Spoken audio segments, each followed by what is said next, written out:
அனைவருக்கும் வணக்கம். இந்த வீடியோவில் காடைத்தொக்கு எப்படி பண்ணணுன்றதை பார்க்கலாம் வாங்க. முதல்ல கறியை நல்லா கழுவி எடுத்துடணும். மஞ்சத்தூள் போட்டு 3 வாட்டி நல்லா கழுவி எடுத்தாச்சு.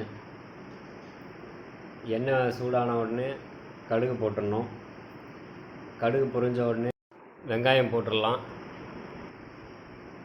அதுக்கப்புறமா தக்காளி. ரெண்டும் சீக்கிரமாக வதங்கணுன்றதுக்காக கொஞ்சமாக கல்லுப்பு. அதுக்கப்புறமா நம்ம க்ளீன் பண்ணி எடுத்து வச்சுருக்க கறியை போட்டுடலாம்.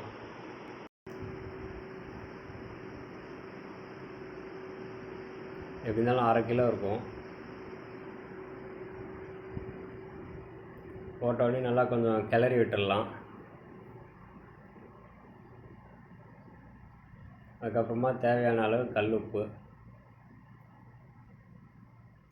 அதுக்கப்புறமா மஞ்சத்தூள், இஞ்சி பூண்டு பேஸ்ட்டு,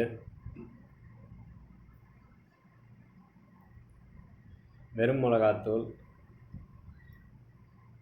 கரம் மசாலா,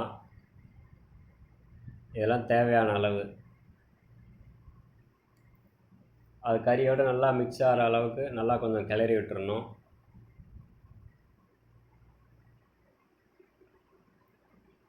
அதுக்கப்புறமா ஒரு கிளாஸ் தண்ணி. அந்த தண்ணியில் அது நல்லா கறி வெந்துடும். அந்த மசாலாவும் நல்லா கறியில் மிக்ஸ் ஆகிடும். கறி இப்போ நல்லா வெந்துடுச்சு. அதுக்கப்புறமா லாஸ்ட்டாக கொஞ்சமாக மிளகுத்தூள்,